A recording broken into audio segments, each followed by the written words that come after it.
Hey Ollie, it's Joe Hendry here. It was just to let you know that I've sent through the video for the new series on WrestleTalk where I can interview stars from the professional wrestling business. You know, the Joe Hendry Meets. Well, I've sent through the Joe Hendry Meets James Storm episode, and you've seen it, cool. So, well, no, it's just, see, I've got the, look, I know, I'm sorry, it's a new phone, I didn't realise it was going to auto-focus in and out, and, I'm an international wrestling star. I can't apologise to the fans for the fact it's auto-focusing on, and I can't do that. I can't do that as well. That is, look, I'll do the apology, but that is too much. I'm not going to say that. In that, I can't do the vote.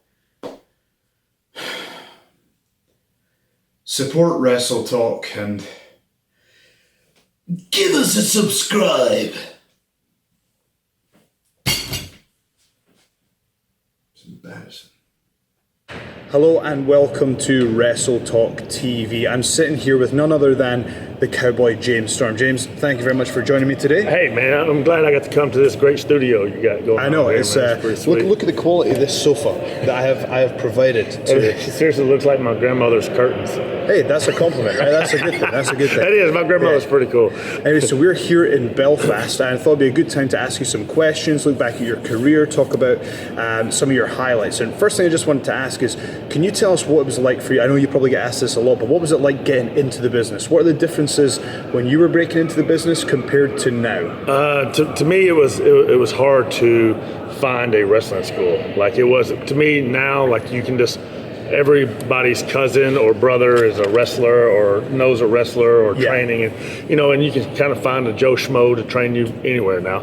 Back then, it was hard. It was it was kayfabe, and it was hard to find someone that would train you. Lucky I was around the USWA territory that was ran by Jeff Jarrett's dad, Jarrett. And that's how I got hooked up with all that, because I saw a commercial one Saturday morning when I was home from school, and it was like, hey, do you want to be a professional wrestler? Do you want to travel the world? Do you want to be rich and famous? I'm like, they're talking to me.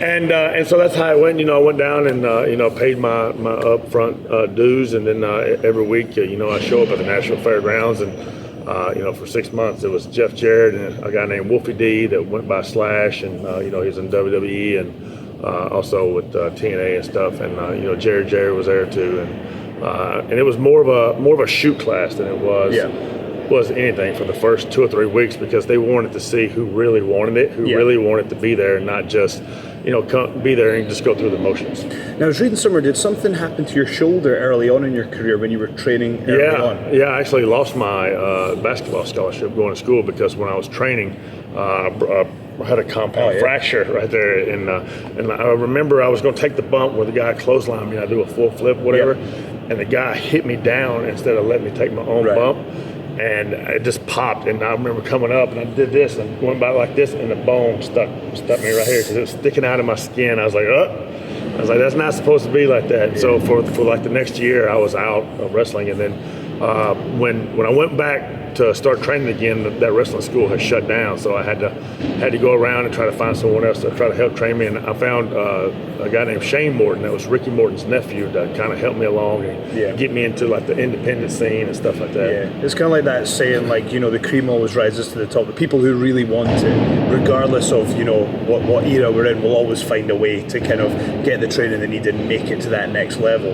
And speaking of that, can I ask, when did you take it to a professional level? When could you focus 100% of your time and energy on wrestling, and what was that like to pursue your dream? I actually think it's when TNA first started, because I remember, I was going to WCW and I was doing some R&B security stuff, and we were making, it was like me and Abyss, Chris Harris, AJ Styles. There was a lot of us that were going up there being the R&B security guys and stuff. And we were getting paid more than some of the main roster guys. So it was... we're in the wrong business. Yeah, I know. I should have stayed a security guard. What the freak? But, and it was one of the things where I was still working. My boss would let me off to go and do this WCW stuff or whatever. But it got to a point where, he's just like, look, you can't keep taking time off and stuff. And then when TNA started up, I had a tryout match. And I don't think it really was a tryout match. It was basically, they just wanted to make sure that I, I didn't have any rust on me and stuff. And so I went up to the Nashville Fairgrounds and wrestled in front of Jeff Jarrett and Jared Jarrett and all them, and they told me that night, like, hey, we're going to offer you a contract. And I remember going to work the next day and go, I quit. So that's obviously a highlight in your journey, but could you tell me what to you was have you got one particular moment or night or match or achievement that stands out as the moment that you thought, wow, I've really achieved this dream? What would you say was your favorite moment of your career so far? There's so many that I can say or whatever, but the one that's I don't say is a crowning moment, but it was more of a learning lesson for me. Is one night after a Wednesday night pay-per-view, I came back after a match, and Mr. Perfect said, "Hey," and I looked at him and said, "Come here," and I was like, "All right." I went up to him and said, "Hey man, did you see that match?" And he was like, "What the was that?" And I was like, I thought, in my head, I was like, "Oh man, I thought the match was good," And he's like, "Let me tell you something." He said, "Never, ever pick a guy up off the mat." He goes, "When you knock him down," he goes, "you go for a pinfall." He goes, "It's his job to feed up and get his shoulders off the mat." He goes, "Once you pick the guy up, you're telling everybody that it's not real anymore. The name of the game is to pin the guy or make the guy submit. Don't ever pick him up." And I was like, huh. Like I would never have thought of that. And that was just one of the things that kind of just always stuck with me, So did he become like a mentor for you with regards to that? Was he somebody you would go to for advice? Or Yeah, and it was crazy because, he didn't have to, and he would sit there and he would watch guys' match, just like Kurt Angle does. Kurt Angle sits at the curtain and watches everybody's match, and Kurt Hennig was the same way. I think it's just something with the name Kurt. It must be. But and when I come back, he really didn't tell me that I did good a lot of times. He would always focus on the negative for me to get better. I suppose that's what you need, isn't it? Because you don't want somebody to say, "Hey man, that was awesome, great job, see you next time." You want somebody to say, "No, look, this is what you need to do better, playing something." One thing that I think wrestlers of all different levels in their career get asked is, what do I do to make it in the business? What advice do you have? And it's kind of I think like for me personally, obviously I'm relatively new in the business compared to someone like yourself. And the only thing I always thought was, just train as much as possible, get as much experience. But is there anything that you could offer people kind of beyond that? Is there anything that you could go back and tell yourself when you were starting out that you wish you knew? Is there one piece of advice you would pass on to yourself if you could go back? I would say get out a lot more. When I was starting out, I wish I would have branched out a lot more instead of kind of staying in the southern region or whatever. I wish I would, maybe went out to, California or up to New York or maybe Japan or stuff when I, starting. But it's hard because you're brand new, you're fresh, nobody really knows you or whatever, and you kind of just stick to what's kind of comfortable for you.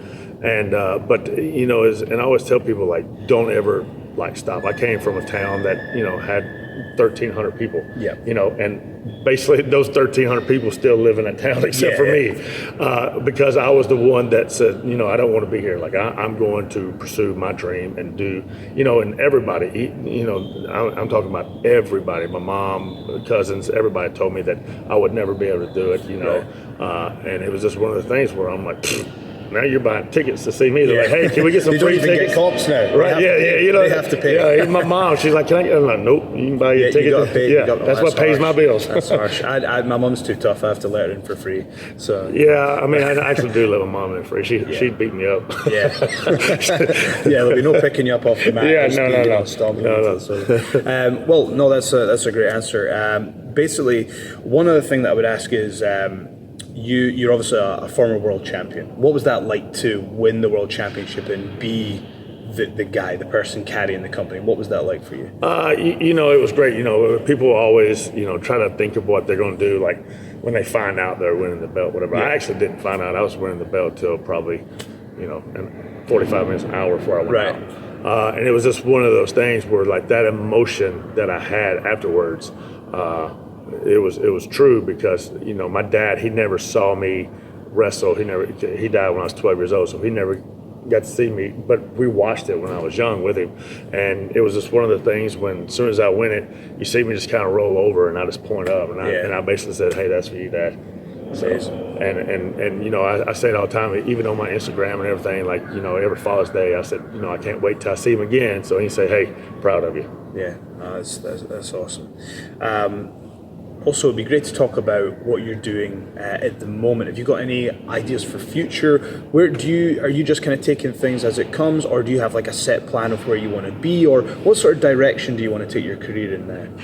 You know, to me, I still got a lot of life left in the tank. You know, I'm actually in the best shape of my career, which is weird. I don't, I don't know how that worked out, but and I just feel a lot better, and I don't ache as much as I used to and stuff. And it's just, I'm just taking one day at a time, and just see what happens and see where the road leads me, because you never know in the wrestling business which way you're going to go. You know, you can be doing this one day, then all of a sudden get a call to go here the next day, and it's just it's just, and that's what I always say about wrestlers is we adapt to anything, any kind of weather or continent or whatever, and in life we're the same way. Like if we had to pick up and leave, we do it immediately. And it's weird because we really don't think of the consequences when we sometimes we're just like, okay, see ya. And obviously you got the chance to experience what it was like to be on the NXT roster, and how that's kind of developed from like the early days of kind of OVW and Florida Championship Wrestling to now being the Performance Center in NXT. Can you tell us a little bit about what it was like to experience that and to be there, and what was it like to be able to be someone that could pass knowledge on to the next generation of superstars? It was really cool and just eye-opening too, because I always tell young guys too, like, if you have a dream to go somewhere, or you have the opportunity to go somewhere, no matter where it is, New Japan, Ring of Honor, Impact, WWE, learn the players that are in that game, in that company, and I didn't really have to. Do you mean on the roster, or do you mean behind the scenes, or just the whole thing? I'm talking about everything. Like, everything, with Impact, I knew everybody, the agents, the cameraman. People forget how important it is because the cameraman are what make you look good on TV. If you're friends with them, they're going to give you a better shot. But, it was just cool because, when I went down there, like, I watched NXT for, the 3 or 4 months and just learned everybody.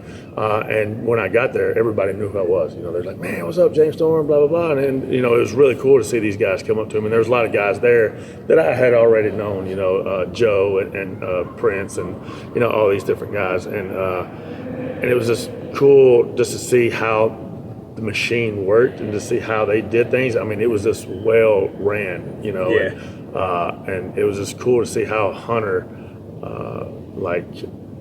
interacted with everything. Like, he had his hands on everything, but he would be open to ideas. Like, if guys said, hey, can I try this? He'd be like, try it. Let's see what happens, And even with me, like, I had to go over my entrance, how to walk to the ring. And I just remember him going, you didn't feel that, did you? I said, no. He goes, all right, well, let's try it again. And we did it like 4 or 5 times, and it was just one of those things where they want everything to be perfect, and that's how it should be.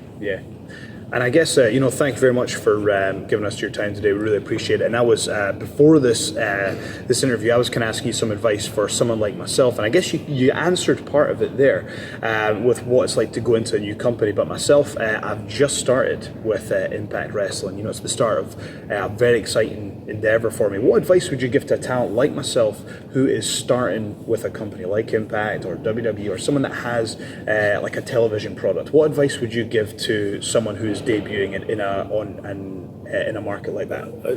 I was saying, like it was told me, enjoy it while you can. Take every minute of every opportunity that you can to make it the best that you can, because you might not have it again tomorrow. It's that first impression. That's your time. To me, every time I go out, even now when I go out, even when I do indie shows, I still get butterflies in the stomach just because I love it. And that's how it was with TV. Anytime I did TV, man, I get butterflies, and even if I was just doing a run-in or something, because I was like, man, I got to make this the best I can, because I always, no matter what it was, I always wanted the people to talk about me more on the show than anything. Like, no matter what it was. Man, did you see that James Storm rode down on the Boozer Cruiser and, wrecked it into Bram's balls, or, or whatever, Like, I always wanted people to remember my segment. And I always tell people, like, no matter what, go out there and make an impression on everybody, not just 1 or 2 people.